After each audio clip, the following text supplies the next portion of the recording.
ওলামায়ে কেরামের মধ্যে মত পার্থক্য থাকবে, এটা স্বাভাবিক। মতের ভিন্নতা থাকবে, এটা কি স্বাভাবিক না অস্বাভাবিক? শুধু ওলামায়ে কেরাম কেন, আমাদের নিজেদের মধ্যে মতের ভিন্নতা আছে না নাই? স্বামী স্ত্রী দুইজন সংসার করতে গেলে হাজারো বার একজন আরেকজনকে ভালোবাসি ভালোবাসি জিকির করতে করতে মুখে ফেনা তোলার পরও দেখা যায় হঠাৎ করে ইউক্রেন রাশিয়ার মতো যুদ্ধ বেঁধে যায় কি যায় না? তো যারে সারাদিন ভালোবাসি ভালোবাসি যে পরিমাণ জিকির করতেছেন আর জিকির তুলতেছেন, তার সাথেও যদি আপনার বেঁধে যায়, তাহলে বোঝা গেল যত জন তত মত। মানুষের দৃষ্টিভঙ্গি, মানুষের বুঝার বেশ কম থাকে, এটা থাকবে, কিয়ামত পর্যন্ত থাকবে। সব আলেমরা সব বিষয় একমত হয়ে যাবেন, এটা কিয়ামত পর্যন্ত কখনো সম্ভব না। তাহলে মতের ভিন্নতা, ইখতিলাফ, মতের বৈচিত্র্য, এটা কখনো দোষের হতে, দোষের কোনটা ভাই? দোষের হলো এই যে কাদা ছোড়াছড়ি বলতে যেটা বুঝিয়েছেন আপনি, সেটা অর্থাৎ মতভিন্নতাটা যদি মতবিরোধে চলে যায়, শত্রুতায় চলে যায়, যেখানে ইসলামের শত্রুদের সাথে লড়াই করা দরকার, সেই লড়াই যদি নিজেদের মধ্যে করে, যেই শক্তি আল্লাহ এবং তার রাসূলের দুশমন মুসলমানদের দুশমনদের বিরুদ্ধে ক্ষয় করা দরকার, সেই শক্তি যদি নিজেদের বিরুদ্ধে ক্ষয় করে, সেটা হলো নিন্দনীয়, সেটা হলো নিকৃষ্ট কাজ, সেটা হলো খারাপ কাজ। আল্লাহ তাআলা আমাদেরকে সেই খারাপ কাজ থেকে বেঁচে থাকার তৌফিক দান করুন। ভাইরা আমার, এই দেশ সেই দেশ যে দেশ ওয়াজ মাহফিলের আওয়াজে মুখরিত হয়। এই মাটি সেই মাটি যে মাটিতে কনকনে শীতের মধ্যে প্যান্ডেলের বাইরেও অগণিত মানুষ ঘন্টাকে ঘন্টা দাঁড়িয়ে নিজের পকেটের টাকা খরচ করে এসে মাহফিল শোনেন। লক্ষ্মীপুর থেকে মাহফিল, এই মাহফিলে এসেছেন, দেখা করেছেন আমার সাথে। চাঁদপুর থেকে এসেছেন, আমার সাথে দেখা করেছেন। আরো হয়তো অনেকে অজানা আমার ভাইয়েরা দূর দূরান্ত থেকে এসেছেন।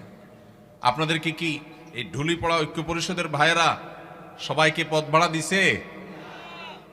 বিরিয়ানির প্যাকেট ট্যাকেট আছে আজকে? সেটাও নাই। নিজের খরচে নিজের গরজে ওয়াজ মাহফিলগুলোতে যে স্বতঃস্ফূর্ত অংশগ্রহণ হয়, বাংলাদেশে কোনো সমাবেশে এই রকম স্বতঃস্ফূর্ততার কোনো দৃষ্টান্ত কেউ দেখাতে পারবে না। সেই দেশে সেই মাটিতে আমরা মুসলমানরা সামান্য কিছু বিদেশিদের দালাল, তাদের এজেন্ডা এই দেশের মাটিতে এদেশের মানুষের খেয়ে যারা বাস্তবায়ন করে, তাদের কাছে আমরা অনেকটা গোলামির জিঞ্জিরে আবদ্ধ হওয়ার মতো আবদ্ধ হয়ে আছি আজ 50টা বছর। 50 বছর বললে ভুল হবে, সে ব্রিটিশ আমল থেকে শুরু হয়েছে। দ্বীন এবং ইসলামকে কোণঠাসা করে একঘরে রাখার এক অপরচেষ্টা, নীল নকশা এদেশে প্রতিনিয়ত বাস্তবায়ন করা হয়। এদেশের শিক্ষাক্রমে, পাঠ্যপুস্তকে এদেশের আপামর সাধারণ ধর্মপ্রাণ মানুষের চিন্তাধারার প্রকাশ আপনি সচরাচর দেখতে খুব কম পাবেন না। এদেশের সংবিধানে, এদেশের আইনে, এদেশের মিডিয়াতে, এদেশের আদালতে, এদেশের বিভিন্ন জায়গায় গণমানুষের আকাঙ্ক্ষা বলতে যা, সেটা খুব বেশি প্রতিফলিত হতে দেখবেন না। দেখবেন যে সব এজেন্ডা বাস্তবায়ন, বিভিন্ন জিনিস পুশ করানোর চেষ্টা, এত এত শয়তানি চক্রান্ত যেই মাটিতে চলে, সেই মাটিতে ইসলামপন্থীরা পরস্পর কাদা ছড়াছড়ি করবে, এর চাইতে নির্লজ্জতা, এর চাইতে দুঃখজনক ঘটনা মুসলমান জাতির জন্য আর কি হতে পারে? আল্লাহ তাআলা আমাদেরকে ভিন্ন ভিন্ন মত থাকা সত্ত্বেও পরস্পরের সাথে সৌহার্দ্যপূর্ণ সম্পর্ক বজায় রেখে, ভিন্ন ভিন্ন চিন্তা থাকা সত্ত্বেও কাঁধে কাঁধ মিলিয়ে, হাতে হাত মিলিয়ে যার যার আল্লাহ এবং তার রাসূলের পথে আহ্বানের মিশনকে আল্লাহ তাআলা সাকসেস করার তৌফিক দান করুন। ভাইরা আমার, সাপ যখন এসে যায়, যার হাতে যা থাকে সে তা নিয়ে ঝাঁপিয়ে পড়ে। কিভাবে সাপের ক্ষতি থেকে বাঁচা যায়, ঠিক না ঠিক? আমাদেরও উচিত, আমরা যে যেই মতের হই, যে যেই পথের হই, আমাদের কমন শত্রু, আপনার শত্রু, আমার শত্রু, ওনার শত্রু, সবার শত্রু যারা যারা আমাদের শত্রু হওয়ার ব্যাপারে কোনো ভিন্ন মত নাই, তাদেরকে আপনি আপনার মতো, আমি আমার মতো, উনি ওনার মতো, তাদেরকে দমনের পিছনে লেগে যাই। আমাদের নিজেদের পেছনে ছিদ্র খোঁজার কাজটা আল্লাহর ওয়াস্তে বন্ধ করে দিই। আমরা যারা সাধারণ মানুষ আছি, আমরা পাড়া মহল্লা থেকে ভিন্ন মতের, ভিন্ন দলের, ভিন্ন চিন্তার মুসলমান ভাইয়ের সাথে কাঁধে কাঁধ মিলিয়ে চলা শিখবো তো ইনশাআল্লাহ। মনে রাখবেন, মতের ভিন্নতা আছে, থাকবে। মতের ভিন্নতা থাকে যদি 10টা বিষয় নিয়ে, মতৈক্য আছে 100 বিষয় নিয়ে, ঠিক না ঠিক? শুধু নামাজের কথাই যদি বলেন, নামাজের কয়টা মাসআলা নিয়ে আমাদের সমাজে মতভিন্নতা আছে। এর বিপরীতে মতৈক্যের বিষয় পাবেন আপনি অগণিত। মৌলিক আকীদা ঈমানের বিষয় যদি বলেন, আমাদের আল্লাহ এক। মুসলমানদের মধ্যে মতপার্থক্য আছে।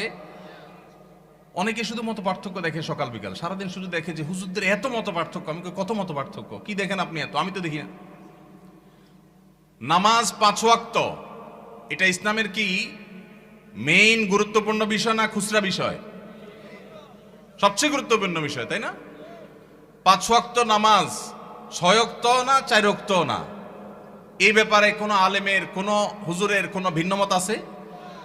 তাহলে আমাদের আল্লাহ এক, এটা নিয়ে কোনো ভিন্নমত নাই। আমাদের নামাজ 5 ওয়াক্ত, এটা নিয়ে কোনো ভিন্নমত নাই।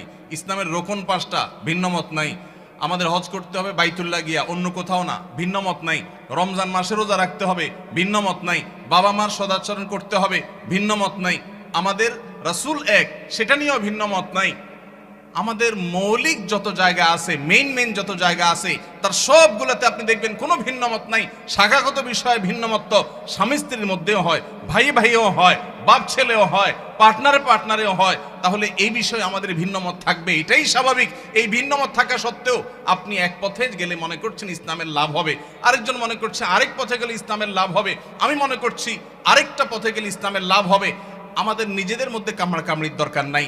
পথ কি আমারটা ভালো না আপনারটা ভালো, এটা নিয়ে গন্ডগোলের দরকার নাই। আপনি আপনার পথে, উনি ওনার পথে, আমি আমার পথে, দ্বীনের কল্যাণে, ইসলামের কল্যাণে কাজ করি।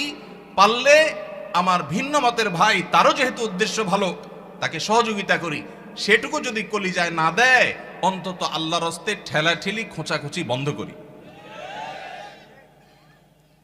আপনারা যারা আজকের মাহফিলে এসেছেন, আপনাদের কাছে আমার উদাত্ত আহ্বান, এটা আপনার মহল্লার মসজিদ থেকে শুরু হতে হবে। ভিন্ন মতের মুসলমানের সাথে মুস্কি হাসি দিয়ে সালাম দেওয়া অভ্যাস করবেন। সম্ভব হলে বাসায় দাওয়াত করবেন, চেষ্টা করবেন তো ইনশাআল্লাহ। ভিন্ন মতের মুসলমানদের বাসায় দাওয়াত দিয়ে খাওয়াইলে সওয়াব হবে না গুনাহ হবে? কি বলেন ভাই, গুনাহ হবে?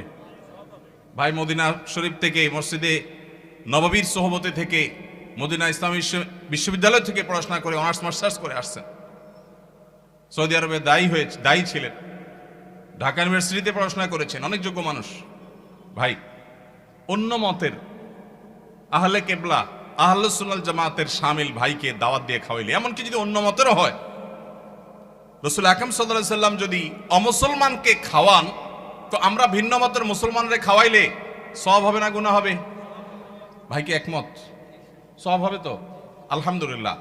এখানকার সব হুজুররা একমত। আপনার বলেন হুজুরদের মধ্যে কোনো মিল নাই, মত পার্থক্য শুধু। কই মত পার্থক্য? আমরা 3 হুজুর একমত হয়ে গেছে আলহামদুলিল্লাহ। আমি আশা করি দেশে কোনো হুজুরের ভিন্ন মত নাই। এখন আমার প্রশ্ন, আপনি একজন তবলিগ জামাত করেন, আপনি জামাত ইসলামীর এক ভাইকে, চরনাবিশ মুরিদ এক ভাইকে, আহলে হাদিস এক ভাইকে আপনার বাসায় শুধু আপনার মুসলমান ভাই হিসাবে দাওয়াত দিয়া খাওয়াইছেন। এই ঘটনাগুলো আমাদের দেশে বেশি হয় না কম হয়? কম হয় মানে সচরাচর খুব একটা দেখাই যায় না। আহা, আমাদের কলিজাগুলোকে একটু বড় করতে হবে যদি আমরা আল্লাহকে খুশি করতে চাই। আল্লাহ আমাদেরকে তৌফিক দান করুন। ওলামা একরামের মধ্যে মতভিন্নতা, এটা অনেক সময় আমরা বাড়াই, অনেক সময় আমাদের এই ক্যামেরা হুজুররা বাড়ায়। ক্যামেরা হুজুররা অহেতুক মিথ্যা ভুয়া থাম্বনেল দিয়া একজনের পিছনে একজনকে লাগাই দেয়া হয়। অনেক সময় আসলে লাগালাগির কিছু নাই, কিন্তু সাধারণ দর্শকরা দেখে মনে করে, দেখছো হুজুররা লাগালাগি শুরু করছে। আসলে হুজুরদের কোনো লাগালাগি নাই। লাগালাগি কাদের? ক্যামেরাম্যান ভাইদের। আল্লাহ আমাদের ক্যামেরাম্যান ভাইদেরকে হেদায়েত দান করুক, ইউটিউবার ভাইদেরকে আল্লাহ হেদায়েত দান করুক। সামান্য ভিউ কামানোর জন্য যারা আল্লাহর দ্বীনের ক্ষতি করছেন, যারা উলামা ইকরামের মধ্যকার সম্পর্ক নষ্ট করছেন, তারা আল্লাহকে ভয় করেন। এই টাকা জাহান্নামের আগুন হয়ে আপনাদেরকে স্পর্শ করবে। এমনি ক্যামেরা সেট করা নিয়ে আপনারা এদের উপরে খেপা আছেন, এখন তাদের বিরুদ্ধে ওয়াজ গেছে। আমি তো তাদের নিরাপত্তা নিয়ে আশঙ্কায় আছি। আল্লাহ তাআলা আমাদের ভাইদেরকে হেদায়েত দান করুন। ভাইরা আমার, সিরিয়াস ইস্যু। যারা ইউটিউবাররা আছেন, ওয়াজ মাহফিলের ভিডিওগুলো আপনারা রেকর্ড করেন, ছাড়েন, আল্লাহর হস্তে ভুলভাল ফালতু থাম্বনেল দিবেন না। এমন মিথ্যা থাম্বনেল দেখা যায় ওটার কথা ভিতরে কিছুই নেই। অনেক সাদামাটা মানুষ আছে, বুঝে না। তো ওলামা ইকরামের মধ্যে দূরত্ব সৃষ্টি করার ক্ষেত্রে এসব কাজেরও ভূমিকা আছে। আমরা যারা সাধারণ মানুষ আছি, আমাদের কাজ কি? আমাদের কাজ হলো অন্তর থেকে সব মুসলমানকে ভালোবাসবো। চেষ্টা করা যাবে না ইনশাআল্লাহ?